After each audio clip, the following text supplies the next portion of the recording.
கடந்த ஒரு வார காலமாக அப்போலோ மருத்துவமனையில் சிகிச்சை பெற்று வந்த முதலமைச்சர் மு க ஸ்டாலின் முழுவதும் குணம் பெற்று வீடு திரும்பினார். கடந்த திங்கட்கிழமை நடைபயிற்சியின் போது லேசான தலைச்சுற்றல் ஏற்பட்டதை தொடர்ந்து அப்போலோ மருத்துவமனையில் அனுமதிக்கப்பட்டு ஆஞ்சியோ உள்ளிட்ட பல்வேறு பரிசோதனைகள் மேற்கொள்ளப்பட்டன. இந்நிலையில் ஞாயிற்றுக்கிழமை மாலை 6 மணி அளவில் மருத்துவமனையிலிருந்து டிஸ்சார்ஜ் ஆகி வீட்டிற்கு சென்றார். மருத்துவமனையில் திரண்டிருந்த தொண்டர்களை பார்த்து உற்சாகமாக அவர் கையசைத்தார். 3 நாட்கள் ஓய்வுக்கு பிறகு வழக்கமான பணிகளை மேற்கொள்ள முதல்வரை மருத்துவர் செங்குட்டு வேலு குழுவினர் அறிவுறுத்தியுள்ளனர்.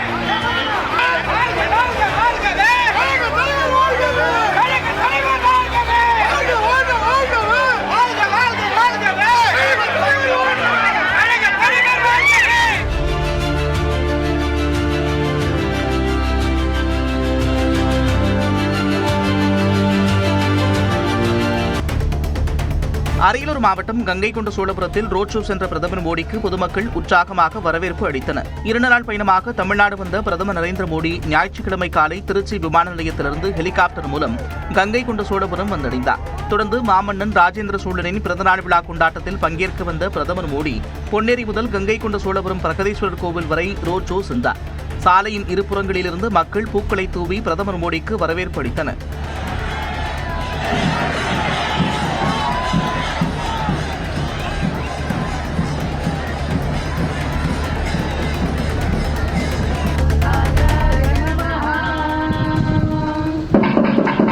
கங்கை கொண்ட சோழபுரம் கோவிலில் பிரதமர் மோடி சுவாமி தரிசனம் செய்தார். தமிழர்களின் பாரம்பரிய உடையான வேட்டி சட்டையில் வந்த பிரதமர் மோடிக்கு தேவார திருவாசக பதிகங்கள் பாடி ஓதுவார்கள் வரவேற்பளித்தனர். கோவில் சார்பில் பூரண கும்ப மரியாதை அளிக்கப்பட்டது. தொடர்ந்து வாரணாசியிலிருந்து கொண்டுவரப்பட்ட கங்கை நதிநீர் மூலம் சோழீஸ்வரருக்கு சிறப்பு அபிஷேகம் செய்து வழிபாடு நடத்தினர். கையிலை மலையானே போற்றி போற்றி, கையிலை மலையானே போற்றி போற்றி. சோழீஸ்வரர் கோவிலில் அமைக்கப்பட்டுள்ள புகைப்பட கண்காட்சியை பிரதமர் மோடி பார்த்து வியந்தார். கங்கை கொண்ட சோழீஸ்வரர் கோவிலில் சுவாமி தரிசனம் செய்த பிரதமர் மோடி கோவிலில் துர்க்கை சன்னதியில் அமர்ந்து சுவாமி தரிசனம் செய்தார். மேலும் கோவில் சிற்பக்கடைகளையும் தொல்லியல் துறை சார்பில் அமைக்கப்பட்டுள்ள புகைப்பட கண்காட்சியையும் பிரதமர் மோடி பார்வையிட்டார். பிரதமருக்கு கோவிலின் சிறப்புகள் குறித்து தொல்லியல் துறை அதிகாரிகள் விளக்கம் அளித்தனர்.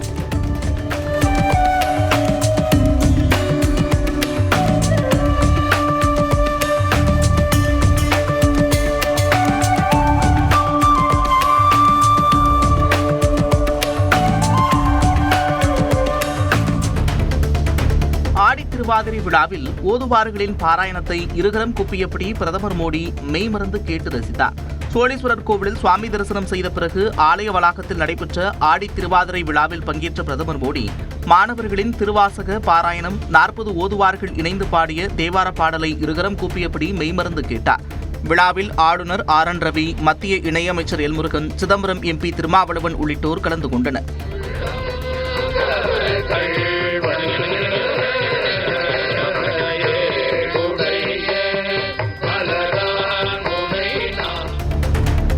ஆடி திருவாதிரை விழாவில் ராஜேந்திர சோழன் நினைவு நாணயத்தை பிரதமர் நரேந்திர மோடி வெளியிட்டார். கங்கை கொண்ட சோழபுரம் ஆலயத்தில் நடைபெற்ற விழாவில் கலந்து கொண்ட பிரதமர் நரேந்திர மோடி 1000 ஆண்டுகளுக்கு முன்பு முதலாம் ராஜேந்திர சோழன் மேற்கொண்ட வெற்றி பயணத்தின் நினைவாக ராஜேந்திர சோழனின் நினைவு நாணயத்தையும் தேசிய சாகித்ய அகாடமி தொகுத்த திருவாசகம் உரைநடை நூலையும் வெளியிட்டார்.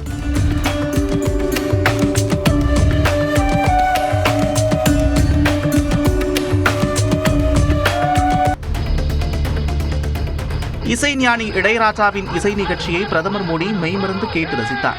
ஆடி திருவாதிரை விழாவில் இசைஞானி இளையராஜாவின் திருவாசகம் சிம்போனி இசை நிகழ்ச்சி நடந்தது. நான் கடவுள் படத்தில் இடம்பெற்ற ஓம் சிவோகம் பாடல் பாடப்பட்ட நிலையில் பாடல் முடிந்ததும் எழுந்து நின்று பிரதமர் மோடி கைத்தட்டினார்.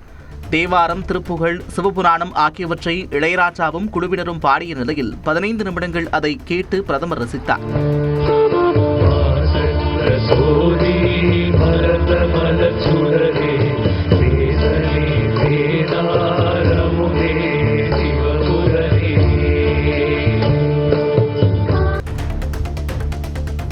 இளையராஜாவின் ஆன்மீக அனுபவம் தனது ஆன்மாவை ஆனந்த வெள்ளத்தில் ஆழ்த்திவிட்டதாக பிரதமர் நரேந்திர மோடி புகழாரம் சூட்டினார். ஆடி திருவாதிரை விழாவில் தேவாரம், திருப்புகழ், சிவபுராணம் ஆகியவற்றை இளையராஜாவும் அவரது குழுவினரும் பாடிய நிலையில் அதை பிரதமர் மோடி கேட்டு ரசித்தார். தொடர்ந்து விழாவில் பேசிய பிரதமர் நரேந்திர மோடி இளையராஜாவின் இசையில் ஒலித்த சிவபக்தி பாடல்களை கேட்டு பரவசம் அடைந்ததாக கூறினார். एक प्रकार से राज राजा की ये श्रद्धा भूमि है और उस श्रद्धा भूमि में इलिया राजा ने आज जिस प्रकार से शिव भक्ति में हम सबको डुबो दिया, सावन का मास हो, राज राजा की श्रद्धा भूमि हो और इलिया राजा की तपस्या हो, कैसा अद्भुत वातावरण। சோழர் கால ஆட்சி பொற்காலமாக விளங்கியதாக பிரதமர் மோடி புகழாரம் சூட்டியிருக்கிறார். கங்கை கொண்ட சோழபுரம் கோவில் கட்டுமான தொடக்கம் மற்றும் தென்கிழக்கு ஆசியாவில் கடல்சார் பயணத்தின் 1000 ஆண்டுகள் நினைவை கொண்டாடும் முப்பெரும் விழாவில் கலந்து கொண்ட பிரதமர் நரேந்திர மோடி சோழர் ஆட்சி காலத்தில் ஜனநாயக முறையில் தேர்தல்கள் நடந்ததாக பெருமிதத்துடன் கூறினார். कई प्रशासनिक सुधार भी किए गए.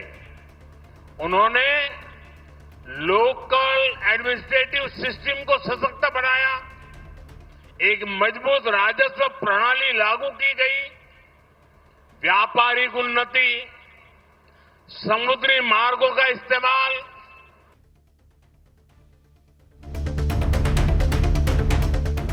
தமிழ்நாட்டில் ராஜராஜ சோழனுக்கும் ராஜேந்திர சோழனுக்கும் சிலை அமைக்கப்படும் என்று பிரதமர் மோடி அறிவித்தார். ஆடி திருவாதிரை விழாவில் பேசிய அவர், சோழ பேரரசு வளர்ந்த இந்தியாவிற்கான ஒரு பண்டைய வரைபடத்தை போன்றது என்றும் நீர் மேலாண்மையில் சோழர்கள் முன்னோடியாக திகழ்ந்தனர் என்றும் தெரிவித்தார். हम तमिलनाडु में राजा चोला और उनके पुत्र और महान शासक राजेंद्र चोला प्रथम की भव्य प्रतिमा स्थापित करेंगे. ஊழியர்களில் 12,000 பேரை பணிநீக்கம் செய்யவிருப்பதாக TCS மென்பொருள் நிறுவனம் அறிவித்திருப்பது அதிர்ச்சியை ஏற்படுத்தியுள்ளது. இந்தியாவில் மிகப்பெரிய மென்பொருள் சேவை நிறுவனமான TCSல் 6,13,000 ஊழியர்கள் பணியாற்றுகின்றனர். இந்நிலையில் தங்களது நிறுவனத்தில் 2% ஊழியர்களை பணிநீக்கம் செய்ய உள்ளதாகவும், நாடு முழுவதும் உள்ள தங்களது கிளைகளில் நடப்பு நிதியாண்டுக்குள் நடவடிக்கை மேற்கொள்ளப்படும் என்றும் அந்நிறுவன CEO கே கீர்த்திவாசன் தெரிவித்துள்ளார். இந்த பணிநீக்க நடவடிக்கைகளுக்கு AI காரணம் அல்ல என்றும், எதிர்காலத்திற்கான திறன்களை தயாராக வைத்திருப்பதற்கே இந்த நடவடிக்கை என்றும் அவர் கூறினார்.